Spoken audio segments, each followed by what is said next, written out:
Julia, why don't you tell your sister that she's a dilettante? She's never gonna learn to play this harp. In 1995, a small group of filmmakers attempted to change how movies were made. They were combative and controversial, and their success was questionable. But their impact can still be felt today. Who were they, and what were their demands? This is What is Dogme 95? Before we party like it's the 1990s, be sure to subscribe to StudioBinder and enable notifications to check out all our new videos. Time to get bare bones. Dogme 95 was a cinematic movement founded by Danish filmmakers Lars von Trier and Thomas Vinterberg. It was created largely in response to the blockbuster filmmaking that had reached its zenith in the 90s, as well as the burgeoning digital technology that was rapidly democratizing cinema. The goal was to strip back the artifice of filmmaking and depict reality in the starkest terms. Critic John Roberts wrote, "Dogme 95's edicts emphasize the paralysis and decadence of commercial cinema in terms of its corrupting illusionism, trickery, and sentimentality." Von Trier and Vinterberg borrowed heavily from François Truffaut's essay, A Certain Tendency in French Cinema, considered a founding document of the French New Wave. They were also influenced by the National Film School of Denmark, which many of the movement's filmmakers attended, and where strict budget limitations were placed on students' projects. The Dogme 95 Manifesto was a dramatic call to arms containing a list of strict rules called the Vow of Chastity. The movement was officially announced on March 13, 1995, at a conference celebrating a century of filmmaking, with Lars von Trier throwing red pamphlets outlining the doctrine into the audience. Soon after, Danish filmmakers Christian Levering and Søren Kragh Jacobsen joined the movement, and the four formed what was dubbed the Dogme Brethren, or the Dogme 95 Collective. The movement was short-lived. Most of its members began breaking the manifesto's strict rules almost immediately, and only 35 films received certificates of authenticity, when in 2005, Dogme 95 was declared dead. And yet, the influence of the movement has proven to be massive. To understand why, let's take a closer look at the Vow of Chastity. Von Trier and Vinterberg wrote out 10 rules that a film had to follow in order to be truly considered Dogme 95. The Vow of Chastity outlined a clear philosophy that called for a radical approach to filmmaking and its aesthetics. Rule number 1. Shooting must be done on location. Props and sets must not be brought in. If a particular prop is necessary for the story, a location must be chosen where this prop is to be found.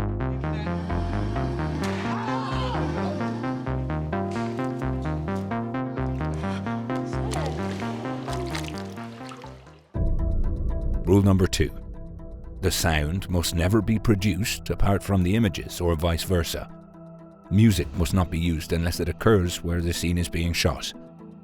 In other words, all sound has to be diegetic.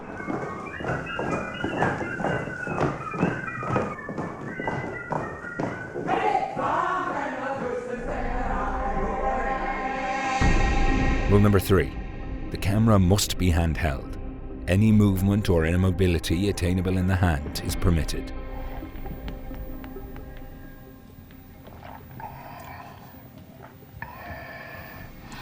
Am I hypersensitive? Rule number 4. The film must be in colour. Special lighting is not acceptable. If there is too little light for exposure, the scene must be cut or a single lamp be attached to the camera. By special lighting, Von Trier and Vinterberg meant any sort of film light.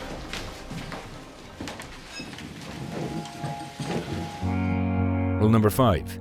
Optical work and filters are forbidden. Rule number 6. the film must not contain superficial action. Murders, weapons, etc. must not occur.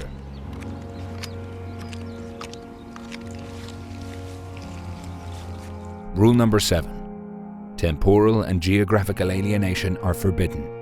That is to say that the film takes place here and now. Rule number 8. Genre movies are not acceptable.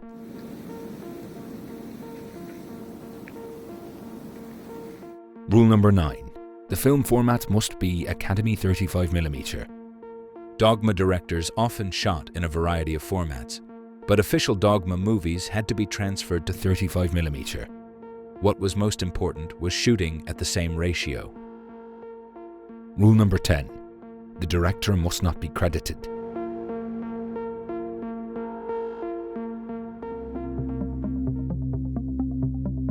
Very few films followed all 10 of these rules. Even films with Dogme certificates broke some of the tenets. Harmony Korine's Julian Donkey Boy, for example, used a fake stomach to make a character appear pregnant, while von Trier used non-diegetic music in The Idiots.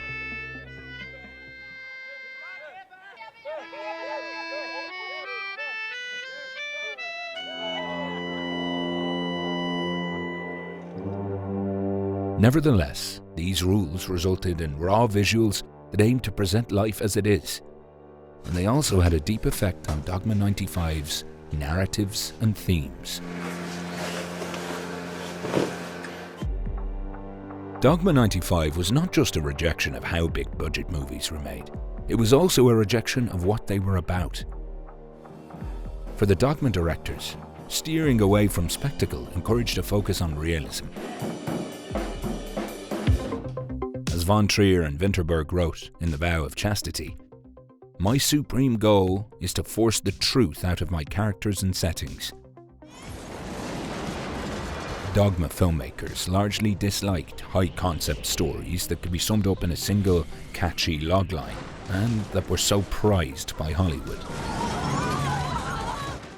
Von Trier and Vinterberg complained in their Manifesto, "Predictability has become the golden calf around which we dance.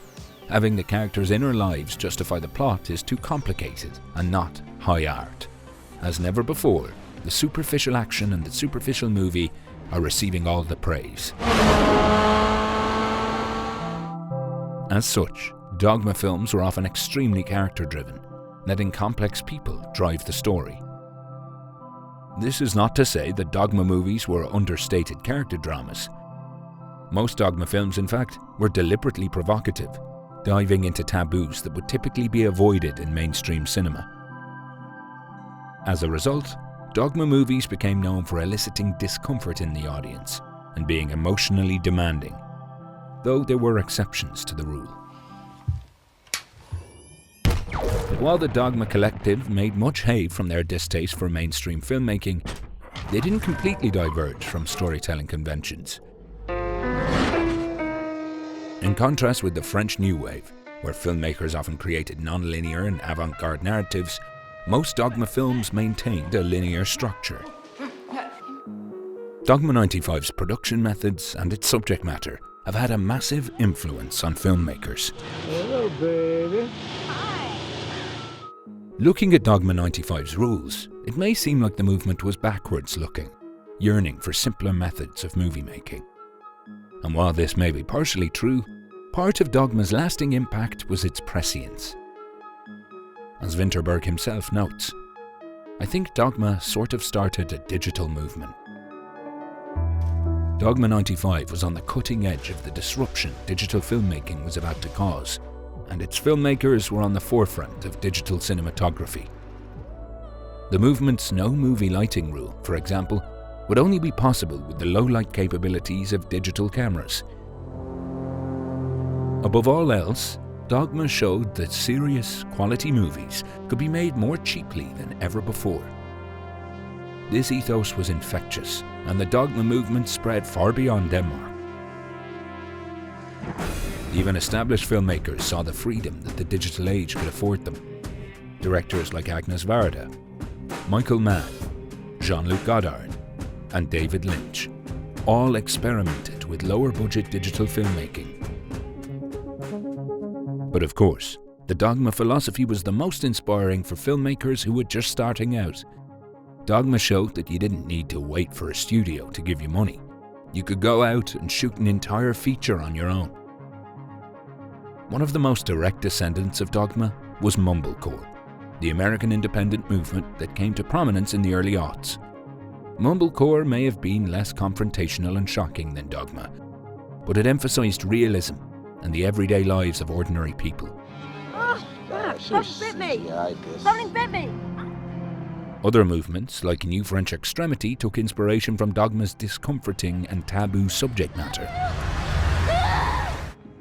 Today, the aesthetics of Dogme 95 are far from shocking and have worked their way into the show business establishment.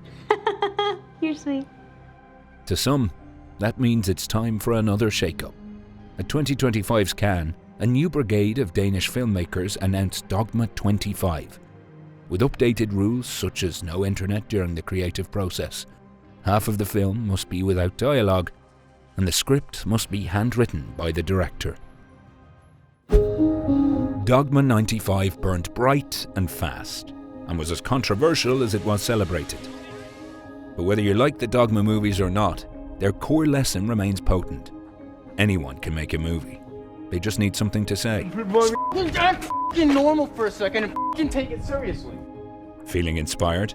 Get started on your own indie feature with StudioBinder's pre-production services, which include software for storyboards and shot listing. That's all for now. Go make your own rules.